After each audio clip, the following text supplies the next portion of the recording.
Heute das allererste Mal eine Bündner Spezialität, sogenannte Herdöpfelgewürz-Kügeli. Nein, Gulasch Daphna. Genau, Gulasch Daphna aus dem wunderschönen Bündnerland.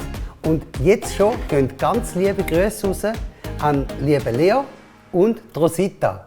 Und Patricia macht es jetzt gerade. Heute habe ich darum mega Freude, weil vor allem eine Zutat für die Herdöpfelkügeli aus Fna, wir dort als Folge nachher, mit Salsitz gemacht werden. Einfach, dass ihr wisst, so sieht ein Salsitz aus.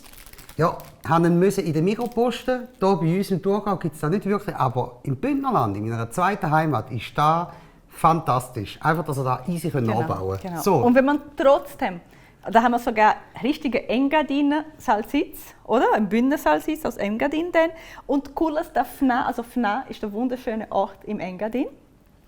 Und da haben wir genau das Richtige. Wenn man das aber nicht findet, es ist nicht so einfach im Unterland, dann kann man auch mit Landjäger machen oder mit einem anderen Salsitz. Da geht es auch. Oder man macht gleich einen Ausflug. Bündnerland. So würde ich es auch machen, genau. Und dann dazu noch Rohrspeck, Butter, Herdöpfel natürlich, überall verteilt, ein bisschen Mehl, Käse, Sprains zum Beispiel und natürlich fürs Herdöpfel das Herdöpfelgewürz. Herdöpfel gehört aufs Herdöpfelgewürz und umgekehrt. Genau. Genau, ja. So und dann wir haben wir noch eine Röstzwiebel und ein bisschen Stückhuspfeffer. Die Rasse muss sein. Ja, ich freue mich. Ich kenne das Rezept überhaupt nicht und ich freue mich Schön. mega. Ich Gut. liebe die Region. Überraschung, ja.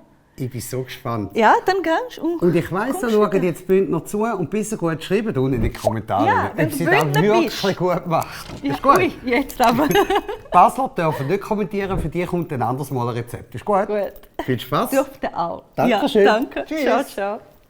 So, ich habe fast alle Salsitz hier geschnitten und zwar so in ganz kleine Würfel. Wie mache ich das? Ich nehme, die sind so fast so eckig, oder? Mache ich so dünne Streifel und dann schneide ich die Streifel wieder längst. So, und jetzt, wenn ich so die Streifel habe, dann schneide ich einfach kleine Würfel draus. Das habe ich mit dem ganzen Salsitz gemacht. Die Rezepte, also die Zutatenangabe, findest du, wie gewöhnlich, hier unten.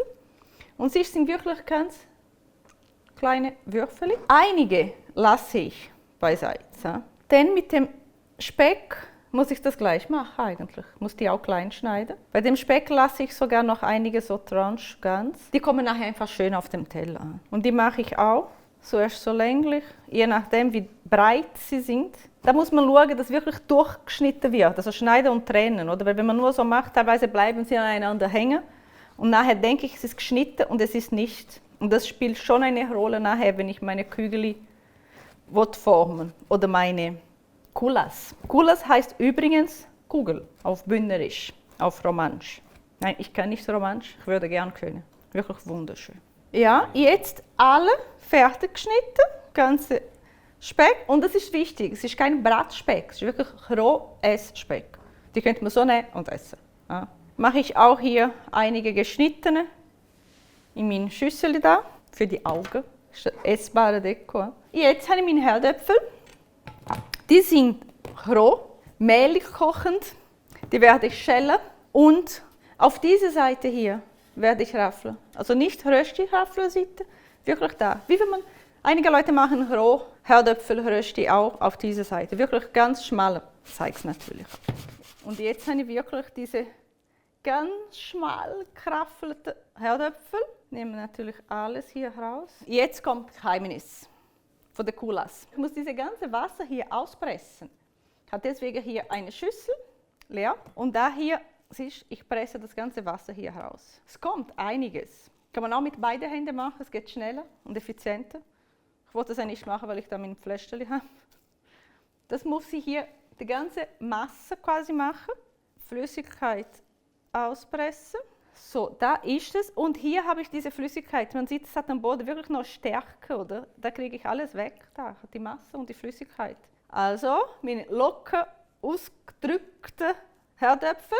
Da machen wir jetzt die Roh-Essspeck, das Bündner Salsitz oder das Landjäger, wenn man nicht das Glück hat, Salsitz zu finden. Wenn man kein Fleisch isst oder wenn man kein Fleisch essen will, vielleicht kriege ich jetzt Streit mit Bündner, bitte nicht, ich liebe euch. Aber man kann auch mit ganz klein geschnittenen geräucherten Tofu machen. Ich selber habe noch nie gemacht, aber ich weiß, dass es ein Restaurant gibt, das macht. Und ich habe es gesehen, es hat gut ausgesehen. Also, da kann man so umrühren. Bei mir ist die Menge ein bisschen anders da. Bei euch, du schaust da unten, es hat die Rezepte, Zutatenangabe. Dann machen wir natürlich Herdöpfel Gewürz drauf und Stickhusböffer.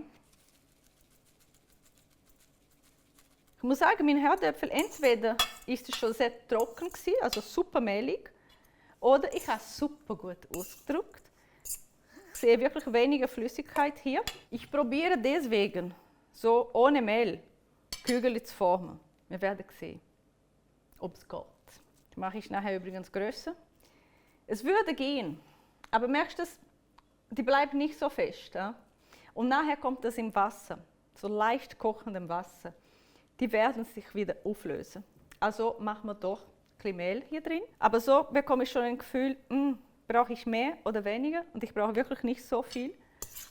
Alles gut rühren. Ich habe das Gefühl, es wird klappen. Ich lasse das kurz hier und bringe mein Wasser zum Kochen.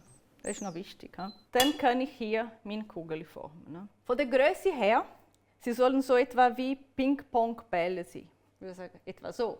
Stimmt das? Du hast schon lange kein Ping-Pong mehr gespielt. Aber so, weil dann ist genau die Größe, es hat logisch alles einen Grund, dass die auch innen gekocht werden. Ich habe das Gefühl, die Größe ist so etwa wie eben von einem Tischtennisball. Oder? Ich muss wirklich fest andrücken. Ne? Ich will hier, dass diese Kugel auch so im Wasser ganz als Kugel bleiben. Als Kulas. Sonst wäre das kein Kulas mehr nachher. Ich hoffe, ich spreche das richtig aus. Sonst kannst du gerne da unten korrigieren. Bitte übrigens korrigieren, sonst kann ich nie richtig lernen. Fertig sind Kulas mit Fleisch oder mit geräuchertem Tofu, je nachdem wie man macht. Das Wasser kocht auch schon. Es hat vorher ganz stark gekocht, richtig gebübelt. Ich habe die Hitze reduziert. Es soll nur so kochen, wie wenn man würde jetzt so Raviolis kochen. Es soll nicht extrem fest kochen, es muss nicht viel Bewegung hier sein. Zuerst machen wir ein bisschen Herdöpfelgewürz hier drin. Und jetzt kommen, die Kugel ist da rein. Vorsichtig. Die Idee ist, dass sie alle ganz bleiben.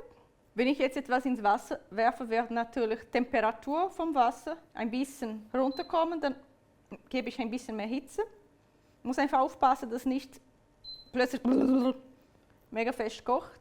Mögliche größere Pfanne mit viel Wasser, dann kannst du auch mehrere Kügel auf einmal kochen. Ne? Für das ganze Rezept musst du wahrscheinlich trotzdem große Pfanne zweimal kochen, ne? 2 Teile. Und jetzt müssen die eigentlich hier kochen. Das ist ein bisschen wie bei Gnocchi machen, bis sie an der Oberfläche schwimmen. Sobald sie an der Oberfläche schwimmen, kann ich das wegnehmen. Deswegen bleibe ich da. Ich mache hier die Butter schon in die Pfanne bereit. Wir werden die Kugeln nachher noch hier in Butter kurz anbraten oder umrühren. Und mein Trick, wie meistens, damit es nicht verbrennt, ein bisschen Olivenöl. Sie fangen an, sich jetzt zu bewegen. Sie tanzen da im Wasser schon.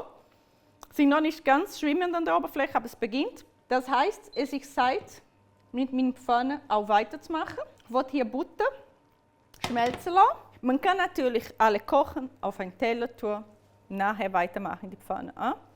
Oder man kann das hier direkt drauf machen. Aber guck, die schwimmen hier jetzt schon. Sind einigermaßen ganz. Ich glaube, ich habe ein bisschen übertrieben mit der Menge. Rohrspeck. Wie das tönt und wie das schon duftet hier. Für alle, die lieber Golf als Ping-Pong spielen, man kann die Kugel auch so im Golfbällegröße machen.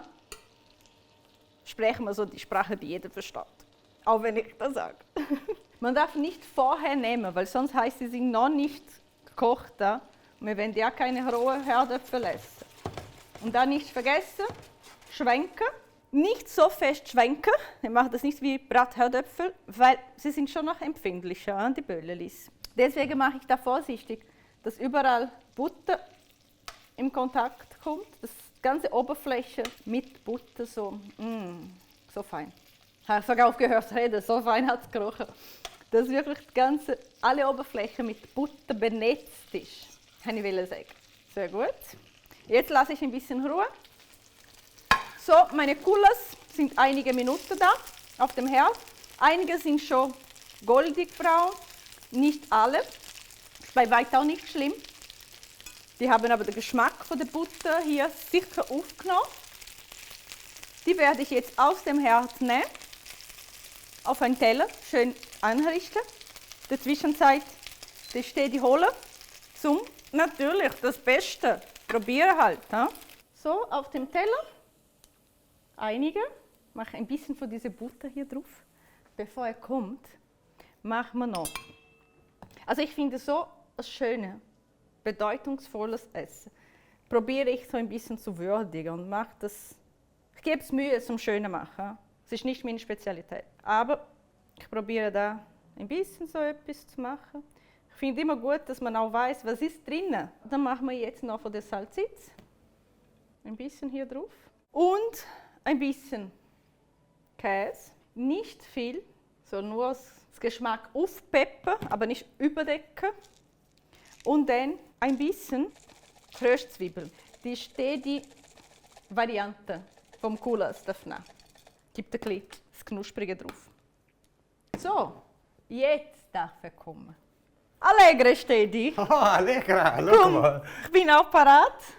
Du bist schon da. Ich liebe Kur.